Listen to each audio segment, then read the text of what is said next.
ओम नमः शिवाय। राधे कृष्णा। दोस्तों, हम अपने लिए सुखी जीवन की कामना करते हैं तो सबसे पहले सुखी जीवन के लिए अपने पितृदेवों की याद आती है और उसके साथ साथ अपने कुलदेव और कुलदेवी की याद आती है। विशेष रूप से यदि हम अपने कुल की वृद्धि की बात करें तब कुल देवी माता ही सबसे पहले याद आती है। दोस्तों, कुल देवी का स्थान हमारे घर के प्रथम द्वार के ऊपर होता है। जब कुल देवी का स्थान ही मुख्य द्वार पर होता है तो बिना कुल देवी की इजाज़त के कोई देव प्रवेश नहीं कर पाते हैं। यही कारण है कि बिना कुल देवी को खुश किए हम कितने ही देवों की पूजा करें तो वह फलित नहीं हो पाती है। तो चलिए अपनी कुलदेवी को खुश करने के लिए सुनते हैं श्री सिद्धि विनायकाय नमः अथ श्री कुलदेवी स्तोत्रम। ओम नमस्ते श्री कुलदेवी कुलाराध्या कुलेश्वरी कुल संरक्षणी माता कौलिक ज्ञान प्रकाशिनी वंदे श्री कुल पूज्या कुलांबा कुल रक्षिणी वेद माता जगन माता लोक माता हितैषिणी आदिशक्ति समुद्भूता त्वया हि सम्पूर्ण जगत् विश्ववन्द्यां महाघोरां त्राहि मां शरणागतम् त्रैलोक्यहृदं शोभे देवी त्वं परमेश्वरी भक्तानुग्रहकारिणी त्वं कुलदेवी नमोस्तुते महादेव प्रियंकरी बालानां हितकारिणी कुलवृद्धि करी माता त्राहि मां शरणागतम् चिदग्रिमण्डल सम्भुता राज्य वैभवकारिणी प्रकटितां सुरेशानी वन्दे त्वां राजगौरवम् त्वदीये कुले जातः त्वामेव शरणं गतः त्वद्वत्सलो अहम् आद्ये त्वं रक्ष रक्षाधुना पुत्रं देहि धनं देहि साम्राज्यं प्रदेहि मे सर्वदा अस्माकं कुले भूयात् मङ्गलानुशासनम् कुले अष्टकम् इदं पुण्यं नित्यं यः सुकृति पठेत् तस्य वृद्धि कुले जातः प्रसन्ना परमेश्वरी। ओम नमस्ते श्री कुलदेवी कुलाराध्या कुलेश्वरी कुल संरक्षणी माता कौलिक ज्ञान प्रकाशिनी वंदे श्री कुल पूज्या कुलांबा कुल रक्षिणी वेद माता जगन माता लोक माता हितैषिणी आदिशक्ति समुद्भूता त्वया हि सम्पूर्ण जगत् विश्ववन्द्यां महाघोरां त्राहि मां शरणागतम् त्रैलोक्यहृदं शोभे देवी त्वं परमेश्वरी भक्तानुग्रहकारिणी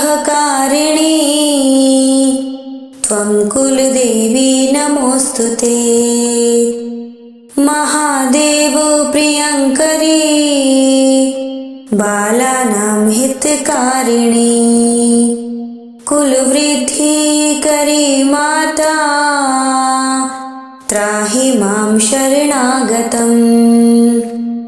चिदग्निमण्डलसम्भूता राज्यवैभवकारिणी प्रकटितां सुरेशानी वन्दे त्वां राजगौरवम्। त्वदीये कुले जातः त्वामेव शरणं गतः। त्वद्वत्सलो अहम् आद्ये त्वं रक्ष रक्षाधुना। पुत्रं देहि धनं देहि साम्राज्यं प्रदेहि मे। सर्वदा अस्माकं कुले भूयात् मङ्गलानुशासनम्। कुले अष्टकम् इदं पुण्यं नित्यं यः सुकृति पठेत् तस्य वृद्धि कुले जातः प्रसन्ना परमेश्वरी। ॐ नमस्ते श्री कुलदेवी कुलाराध्या कुलेश्वरी कुल संरक्षणी माता कौलिक ज्ञान प्रकाशिनी। वंदे श्री कुल पूज्या कुलांबा कुलरक्षिणी। वेद माता जगन्माता लोकमाता हितैषिणी। आदिशक्ति समुद्भूता त्वया हि सम्पूर्ण जगत्। विश्ववन्द्यां महाघोरां त्राहि मां शरणागतम्। त्रैलोक्यहृदं शोभे देवी त्वं परमेश्वरी। भक्तानुग्रहकारिणी त्वं कुलदेवी नमोस्तुते। महादेव प्रियंकरी बालानां हितकारिणी कुलवृद्धिकरी माता त्राहि मां शरणागतम्।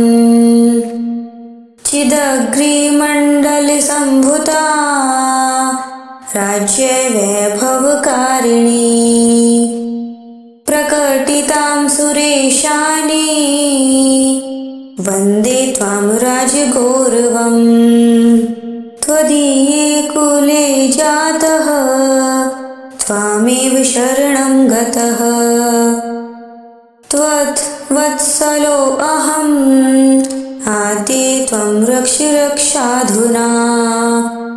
पुत्रं देहि धनं देहि साम्राज्यं प्रदेहि मे। सर्वदा अस्माकं कुले भूयात् मङ्गलानुशासनम्।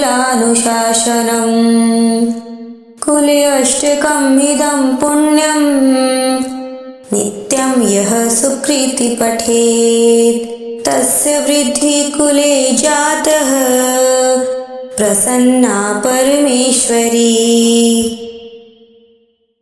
ॐ नमस्ते श्री कुलदेवी कुलाराध्या कुलेश्वरी कुल संरक्षणी माता कौलिक ज्ञान प्रकाशिनी। वंदे श्री कुल पूज्या कुलांबा कुलरक्षिणी। वेद माता जगन्माता लोकमाता हितैषिणी। आदिशक्ति समुद्भूता त्वया हि सम्पूर्ण जगत्। विश्ववन्द्यां महाघोरां त्राहि मां शरणागतम्। त्रैलोक्यहृदं शोभे देवी त्वं परमेश्वरी भक्तानुग्रहकारिणी त्वं कुलदेवी नमोऽस्तुते। महादेव प्रियङ्करी बालानां हितकारिणी कुलवृद्धिकरी माता त्राहि मां शरणागतम्। चिदग्निमण्डलसम्भूता राज्यवैभवकारिणी प्रकटितां सुरेशानी वन्दे त्वां राजगौरवम्। त्वदीये कुले जातः त्वामेव शरणं गतः त्वद्वत्सलो अहम् आद्ये त्वं रक्ष रक्षाधुना। पुत्रं देहि धनं देहि साम्राज्यं प्रदेहि मे सर्वदा अस्माकं कुले भूयात् मङ्गलानुशासनम्। कुले अष्टकम् इदं पुण्यं नित्यं यः सुकृति पठेत् तस्य वृद्धि कुले जातः प्रसन्ना परमेश्वरी। ॐ नमस्ते श्री कुलदेवी कुलाराध्या कुलेश्वरी कुल संरक्षणी माता कौलिक ज्ञान प्रकाशिनी वंदे श्री कुल पूज्या कुलांबा कुलरक्षिणी वेद माता जगन्माता लोक माता हितैषिणी आदिशक्ति समुद्भूता त्वया हि सम्पूर्ण जगत् विश्ववन्द्यां महाघोरां त्राहि मां शरणागतम्। त्रैलोक्यहृदं शोभे देवी त्वं परमेश्वरी भक्तानुग्रहकारिणी त्वं कुलदेवी नमोऽस्तुते। महादेव प्रियङ्करी बालानां हितकारिणी कुलवृद्धिकरी माता त्राहि मां शरणागतम्। चिदग्निमण्डलसम्भूता राज्यवैभवकारिणी प्रकटितां सुरेशानी वन्दे त्वां राजगौरवम्। त्वदीये कुले जातः त्वामेव शरणं गतः त्वद्वत्सलो अहम् आद्ये त्वं रक्ष रक्षाधुना। पुत्रं देहि धनं देहि साम्राज्यं प्रदेहि मे सर्वदा अस्माकं कुले भूयात् मङ्गलानुशासनम्। कुले अष्टकम् इदं पुण्यं नित्यं यः सुकृति पठेत् तस्य वृद्धि कुले जातः प्रसन्ना परमेश्वरी। ॐ नमस्ते श्री कुलदेवी कुलाराध्या कुलेश्वरी कुल संरक्षणी माता कौलिक ज्ञान प्रकाशिनी वंदे श्री कुल पूज्या कुलांबा कुलरक्षिणी वेद माता जगन्माता लोक माता हितैषिणी आदिशक्ति समुद्भूता त्वया हि सम्पूर्ण जगत्। विश्ववन्द्यां महाघोरां त्राहि मां शरणागतम्। त्रैलोक्यहृदं शोभे देवी त्वं परमेश्वरी। भक्तानुग्रहकारिणी त्वं कुलदेवी नमोऽस्तुते। महादेव प्रियङ्करी बालानां हितकारिणी।